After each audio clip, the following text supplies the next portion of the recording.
Well, what about me? I'm everyone. I'm part of all the people nationwide, but of course they don't support my rights to different views, my religious freedom. I think that what the No Kings movement really says is that I will have no king over me, including God. I am my own king and master. But this is really not much about justice. He came here on a visa that would expire, and he gambled with the odds that were in his favor at that time that everything would work out. And it didn't. And these are just simply the consequences of that decision. Were you disgusted by the viral video of that elementary school teacher at the No Kings rally mocking the death of Charlie Kirk? What has happened to so many Americans who are enjoying living in this mightily blessed land in whom God we trust? The No Kings movement is not going away. And the underlying premises are based on confusion over biblical truths. And these things have found their way into the churches. We have illegal pastors crying injustice. What's going on in large part is losing the anchor hold of scriptural truth. Generations have been taught to put self above all, to follow the leading of their fickle hearts, and like sheep, they just wander off their own way as they see fit. The Cultural Research Center just released a quite troubling report, Americans' Redefinition of Sinful Behavior Fuels Social Turbulence. Dr. George Barner said, "My new research reveals a troubling reality. Americans are steadily redefining what it means to sin." When asked about 12 behaviors traditionally considered sinful, the majority now say only half still qualify. And he believes, as I do, that it is fueling much of the unrest we see today in families, in relationships, in our culture, and really in how people live day to day. Welcome to Morning Tea.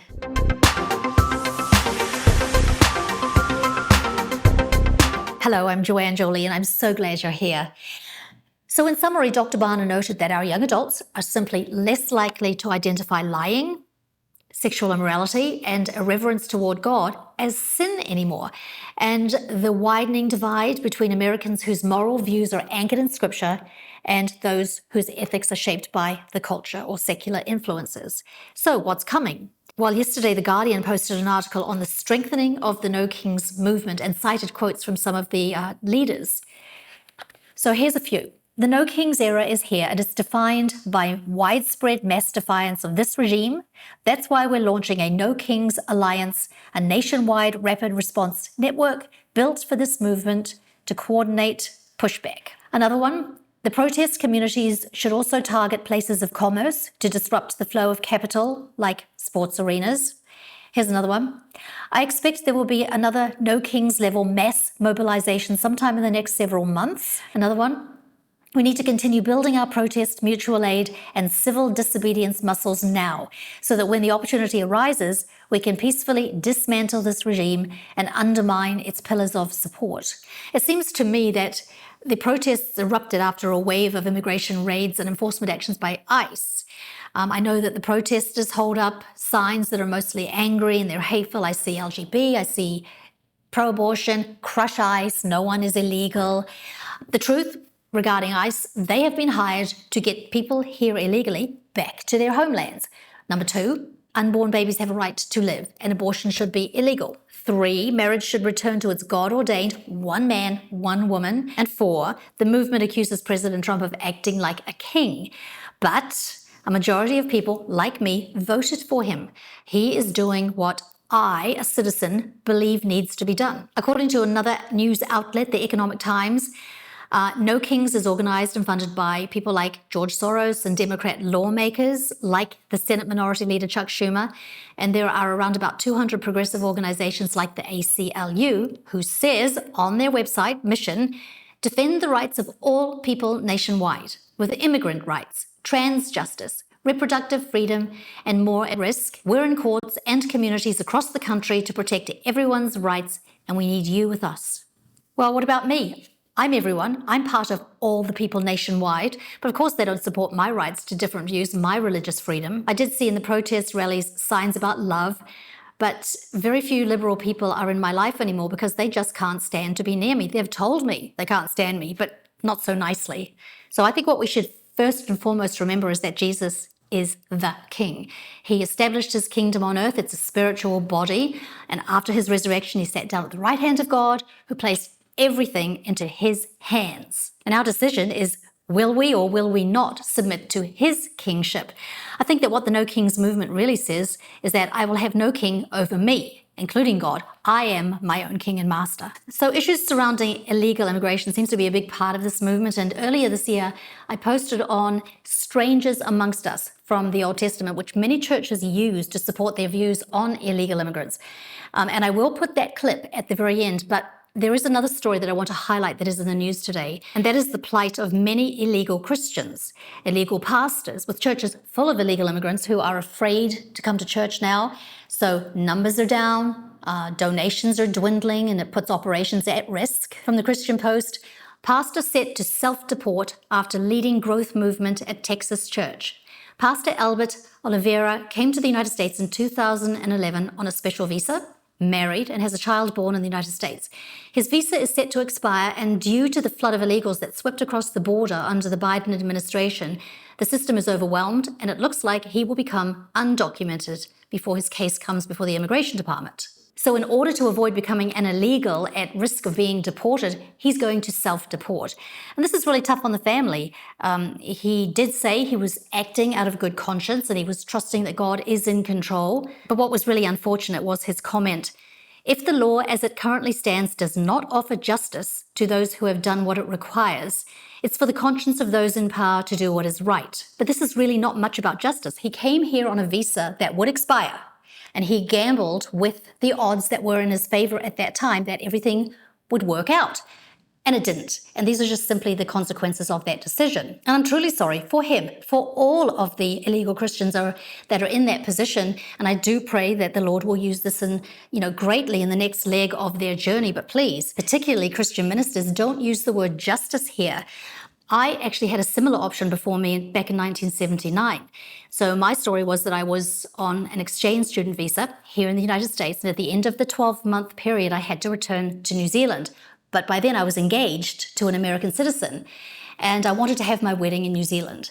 But that would have put me in a position, according to the immigration department at that time, where there may have been a considerable delay getting the proper visa for me to return to the United States with my American husband.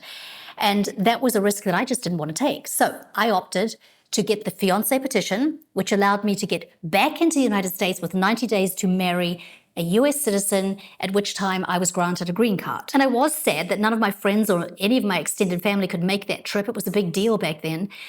They couldn't come to my wedding, but I wanted no question whatsoever that I could be with my husband legally in the country that we wanted to reside in. So watch this clip for a biblical analysis of the immigration question. What the PCA said was, "We also believe that they, that is the scriptures, tell us to love the refugee and the stranger who is among us and to love our neighbor as ourselves." Right, so in Deuteronomy 10, he defends the cause of the fatherless and the widow and loves the foreigner residing among you, giving them food and clothing. And you are to love those who are foreigners, for you yourselves were foreigners in Egypt. The word foreigner never refers to people who break the laws of a country. Here in the US, we call them illegal aliens, and I think that that's appropriate. The position for a foreigner is embedded in the 10 Commandments. Remember the Sabbath day by keeping it holy. 6 days you shall labor and do all your work, but the 7th day is a Sabbath to the Lord your God.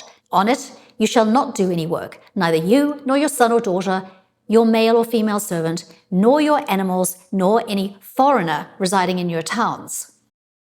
All throughout the Old Testament, we see that any foreigner living amongst the Jewish people had to obey all the laws, no matter their personal beliefs, no matter the culture they came from and the gods they may have worshipped. They had to keep the Sabbath. They had to observe the holy days and the festivals. And if they didn't, whoever does any work on the Sabbath day, he shall surely be put to death.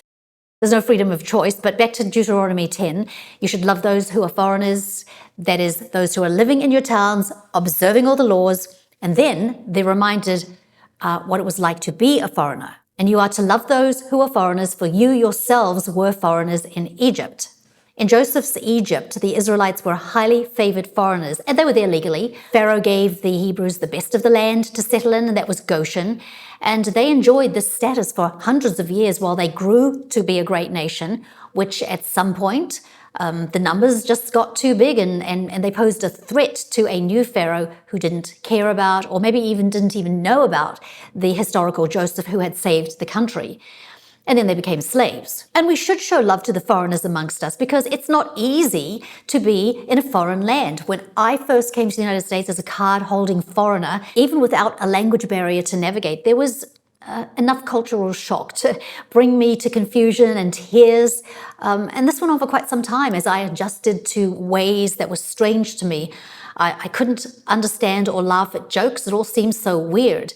And so I know that new foreigners can feel very lost and bewildered. Now, about borders, they are God's territories. In the Old Testament, when the Most High gave to the nations their inheritance, when he divided mankind, he fixed the borders of the peoples. And we find this in the New Testament also. From one man he made all the nations, that they should inhabit the whole earth, and he marked out their appointed times in history and the boundaries of their lands. Each country, with its territories, with its borders, has a responsibility to control what happens within those borders. It's the job of the government to protect the citizens. Paul's command in Romans to submit to the government authorities is because God gave to the state the job of protecting its citizens from harm. And as he said, they're God's servant. The governments are God's servant for your good. Remember, it's all for our good. Now, in the United States, strangers are currently welcomed with open arms through a vetting process, and this strains out the criminals and the people who could potentially do bad and harm the citizens. And of course, our hearts go out to so many suffering people around the world who want a better life.